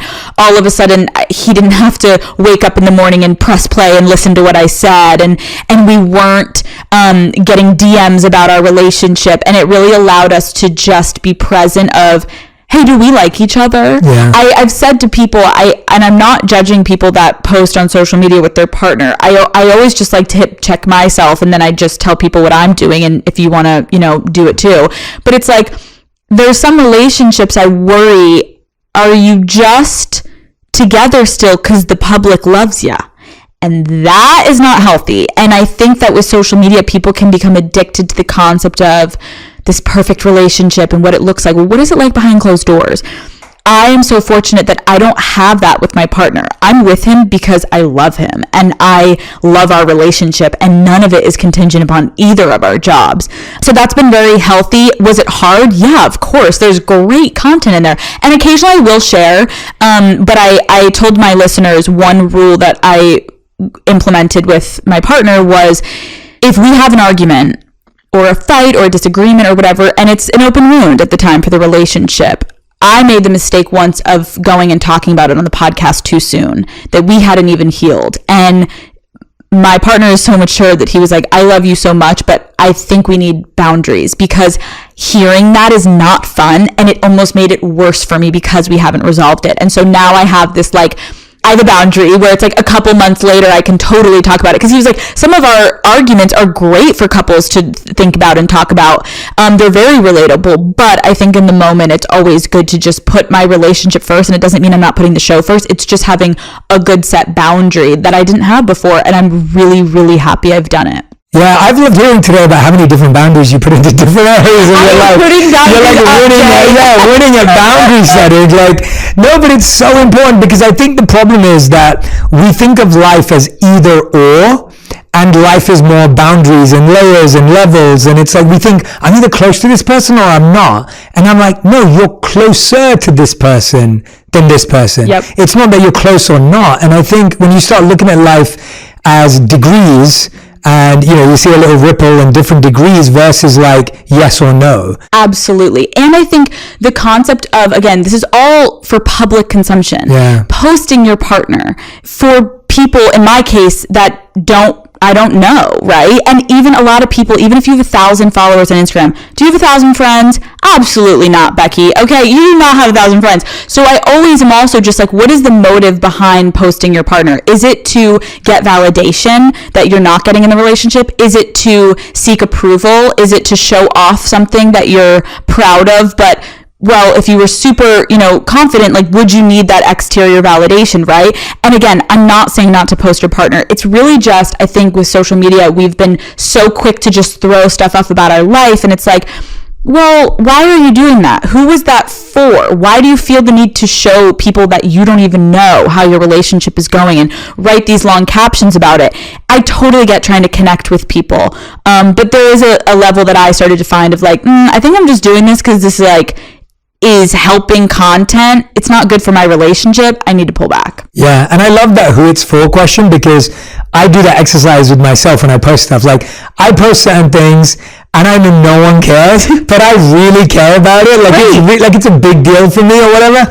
And then I'll post it and I'll already tell Tim, I'll be like, do not look at the likes, do not look at the comments. I know it's going to do terribly, but it's really important to me. And I want it to be out there, because to me, that's really, really, powerful. And obviously we only put out things that we think are powerful, of course, but there are certain things that I know no one cares about apart from me. And at the same time, I think for me, what I was getting at was that 3 years of being married for me and my wife gave us a sense of getting to know each other in that way without having to deal with any opinions, like right now, all we ever get when we post anything is just, you guys look like brother and sister. No, and I'm like, that's not what I would have wanted to hear when we just got married. So I'm very happy that we didn't, because that's all we ever get. And so I'm like, this is great. Like, so that's the thing, you're never gonna, there's always gonna be the negative. Totally, and so that's what also I'm really protective of it, because I'm like, I'm so happy. He's so happy. Our families love each other. We're doing good. We are by no means a perfect couple, but I have no interest right now in opening that up for public consumption to just have an opinion. Yeah. I don't need it. I want to know, am I in this because I like him? That's it. Yeah. Great. Stick with it. Last question on relationships. Okay. I think a lot of people ask, like, what do you look for in someone? I think for me, it's the opposite way around. Like, what do you think you want someone to bring out in you that you see as a healthy relationship? Like, what are you happy being when you're in a good place? I'm a lot. I'm self-aware enough to know I'm a lot. And really, when I say I'm a lot, I think my job is a lot, right? And I am so passionate. Like I've said, I've been doing this since I was so young. I would be making these videos. No one was seeing them. I was acting like they were going to be up for an Academy Award. No one was. My parents were barely watching them. Do you still have them? They're awful. Yeah. We need them. It's shocking. They're like, we're going to play it one day at your wedding. I'm like, so I'm not getting married then. But the point is I have always felt like what I'm doing and my passion is so a part of me. And I need a partner that is going to support me, especially in a heterosexual relationship. Can a man be okay with, I'm okay if I'm the breadwinner. It's not the case in my relationship. We're pretty equal, but it's like, I need to be able to be myself, and I need my partner to not be intimidated by my success, not try to hold me down. Let me be me and you be you. And if we come together and we make each other better, amazing. But I've had relationships with men where they were extremely intimidated by my success, and it was constantly trying to push me down, language that was semi-abusive, of trying to make me feel less than, and it was really toxic, and it affected me. And now being in a healthy relationship with someone that it's like, you are incredible, I support you, is like my number one cheerleader. That to me is the hottest thing that someone can do. And I'm so attracted to my partner because of that. I also think someone that is so honest. My partner is so honest with me. Sometimes I'm like, oh my God, it's like I'm not used to the honesty. And I really respect that because I am a no bull person. I'm like, what's up? What's going on? And to meet my match kind of with that, we do no dance arounds. Like, it is just like, what is up? And I know some people don't like that. You need a little like cushion. I am like, hit me where it hurts. Let's get this over with. So I think those two things, the honesty, and also just allowing me to be who I am. And I know it sounds pretty straightforward, but a lot of people try to change each other. You're laughing. What did I say? No. What did I say? Jay's like, I relate. No, yeah, I'm laughing because you literally, there's something you said that just totally reminded me of something this weekend. So anyway, but carry on. I'll tell you in a second. The point is I've learned in relationships, like you talked about projection, there's so much projection. If you don't work on yourself and whatever your form of therapy for yourself is, if you don't know who you are, you're going to go into a relationship and quite literally look for the things you want out of that person. And you're going to put unrealistic expectations onto this person. And you don't even know if you actually like them because you're just trying to get what you want. It's like, wait, you don't even like the homie. Like, get out of here. Like, and so I think stripping it down to, do you like them as who they are as a human being, and not honestly also for how they make you feel all the time? Yeah. Do you like them as an individual, and do you two match up? Of course you want them to make you feel good, but I think sometimes we project our wants and our needs and everything onto a person. It's like, hold on. Work on your own, and then come back and see if you like the person. Because a lot of times the person you're with is just fulfilling something that's an insecurity of yours. If you filled that insecurity, would you still need to be with that person? Absolutely. No. Absolutely. Well said. Therapy session 101. Okay. No, I love it. You remind, so I was doing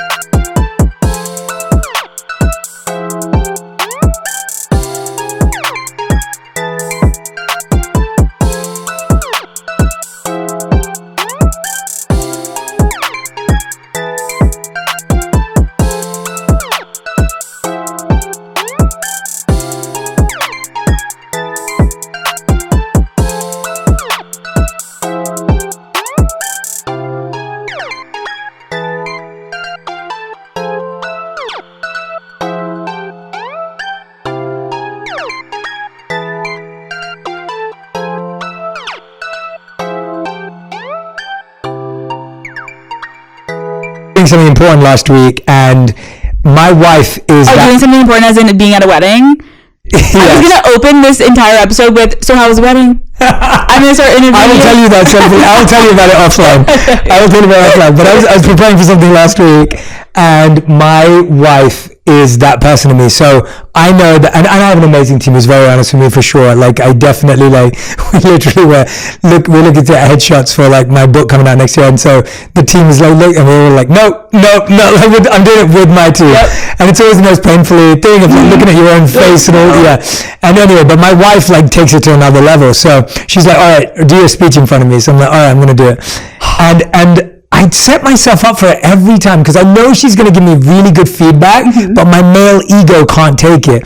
So I'll do it, and then she'll be like, oh yeah, but this part didn't make sense. I'm like, no, but this is why I did it that way. She's like, but I'm telling you as a viewer, and you're not going to be able to explain to everyone why you said that. And I get super defensive, and then she's like, but say it like this. And I'm like, no, but the way you just said it didn't sound good anyway. And it's like, I get so defensive, but and then I took all her feedback, and I did it exactly that way. That is iconic. Also, my boyfriend did that. He had a speech he had to do at his brother's wedding, and we were upstairs in the room, and he's practicing, he's pacing, he's freaking out, and I'm like, it's coming off weird when you say it like that. It's not hitting. You're trying to be funny. You're not funny. Okay? He's like, oh, okay. And I was trying to give constructive feedback, and he was freaking out, and he's like losing his mind. And I'm like, sit down. Let me rewrite it for you. I'm the comedian in the relationship. Let's move forward. And it was funny though, because he was really freaking out. But then at the end of the day, he's like, okay, I trust you. Yeah, exactly. It's like you got to do a little push and pull, and then you're like, okay, shit, I trust you. Yeah, and then there's some stuff that I just hide from her in the practice because I know I want to do it anyway. And so then I don't show her that bit. And she's like, oh, that bit was really good. I'm like, see, if I showed it to you, you would have thought it was good. So. But the constructive criticism was good, and then you added your little flair, and okay, exactly. Good. Alex, we end every On Purpose episode with two. You're the first person to ever do this. Okay. So we have our Fast Five, but we also have our new segment, which very aptly is called The Many Sides of You, one word. We're still figuring out the name. We're getting there. But we're going to do this. So what this is you're going to give a word for every one of these things, just one word. Oh, God. And it's all about you. God. So, are you ready? I don't know if I like this. Okay. All right. What is a word or phrase to describe what someone would say about you when they meet you for the first time? I would say warm and trustworthy, which is really weird. Oh, I forgot you said warm in the beginning. That's fine, though. Yeah. I agree. I also agree. Yeah. I've had a lot of people that just, I think, again, on social media, you think one thing of me and then you meet me and you're like, oh, wait, like, I had a waitress I met this past week and she DM'd me after and was like, I didn't think you'd be that nice. I'm like, guys, I'm not a scary person, but I do think I have a warmth that makes people feel really comfortable. Yeah, I agree. Okay. What is a word someone that knows you very well would use to describe you, or a phrase? Ooh, determined. Sometimes scary. I think my boyfriend and my parents are like, oh God, here she goes. I'm going to finish this and it's going to be the best thing. And they're like, okay, just get out of her way. Here she goes. Like, very determined. I love that. What is a word or phrase you would use to describe yourself? Loyal and passionate. Those two things resonate so much with me in two completely different ways. But a part of who I am truly is my craft, and I'm so passionate about it. Even if I made no money on it tomorrow, I would go back. I would still be making content, and I'm also passionate about anything I'm doing in my life. I have to be passionate about my family, my relationships, my friends, and loyalty to me is number one. I respect anyone that's loyal, and to me, it's like the number one thing on the list of something in a relationship that I look for, and I take pride in being loyal. I love that. That's beautiful. I love those qualities. Thank you. Easier than asking you what your values are. I like it. Yeah. What is a word that maybe someone who doesn't like you would say about you? Ooh. How would they describe you? Cocky. Mm-hmm. Damn right. Damn right. You gotta be. And the last one, what is a word or phrase you're trying to embody? Something that you're working on right now?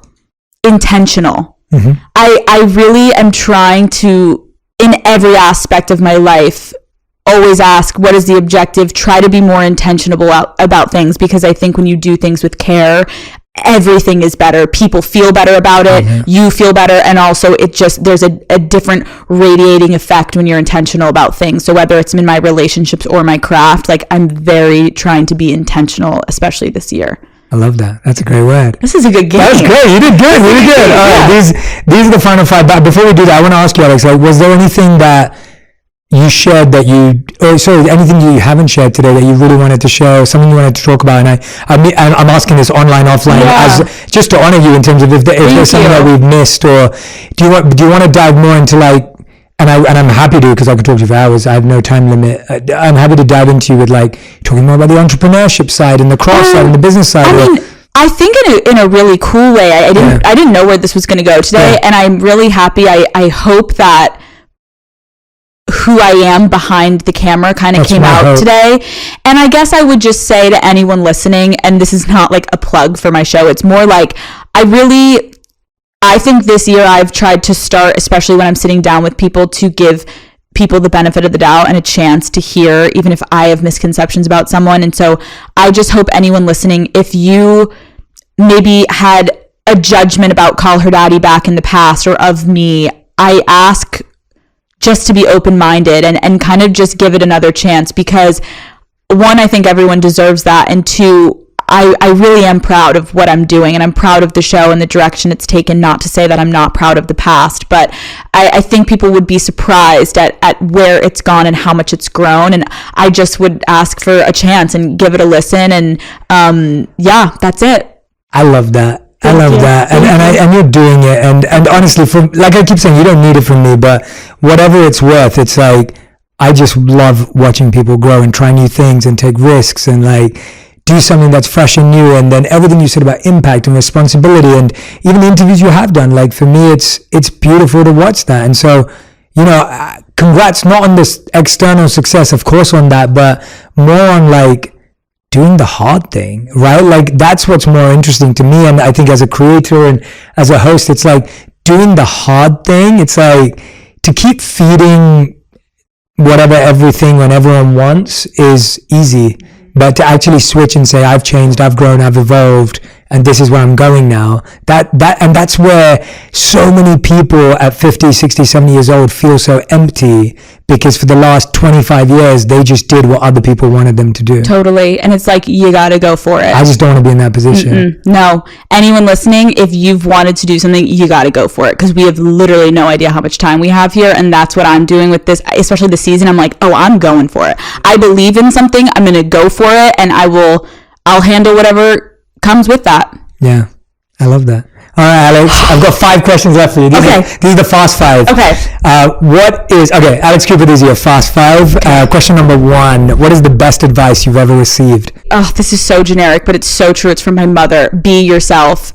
In a world of people trying to tell you what to be, what to do, be yourself, know yourself. And the journey of knowing yourself is going to be just as long if you're going to know yourself or you're going to go with what people want you to be. Be yourself. It's so much more rewarding at the end of the day. I love it. All right. Second question. What is the worst advice you've ever received? Be quiet. Where would that have gotten me, guys? I mean, a microphone, myself, here we go. Don't be quiet. Speak your mind. Go for what you want and bulldoze through doors. Question number 3, what position did you play in soccer? Center midfield. Okay, all right. That's cool. I was center attacking midfield, so. That's great. Also, sometimes I would go on the flanks. Yeah. Basically, my role, for anyone who doesn't know soccer, my position would let Alex's role do all the running. Yeah, thanks a lot. Yep, I love to run. Yeah. I don't know if you've been, I recently invested in Angel City FC. And so I would love to take you there. It was so fun because I grew up obviously wanting to play soccer professionally, and that was never good enough. Right. But my sister loves soccer too, and she played. And I was just like, if I ever have a daughter, I was like, I want her to have the opportunity. So it's that's such a good sport. Yeah. Oh my God. And they're so good. They're fun to watch. So anyway, we have to figure that out. Thank you. Question number 4, how would you describe your current purpose? My current purpose is to use my platform to hopefully empower and unite women, also underrepresented communities, and try to elicit change. There's a lot we got to do right now, and specifically with women's rights. And so I would say my purpose is trying to use my platform to excite people for change, not scare them. This is an exciting time. It is a great time to have a vagina. We have to look at it that way, or we're only going to regress and keep getting pushed backwards by men. So it's like, let's use our vaginas. Let's vote with our vaginas this year. Okay. I don't think anyone's probably said vagina this many times on your podcast.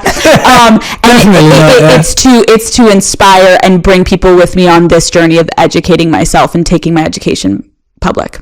Love that. And I'm with you. Whatever help I can give. 5th and final question. If you could create one law that everyone in the world had to follow, what would it be? Abortions are legal.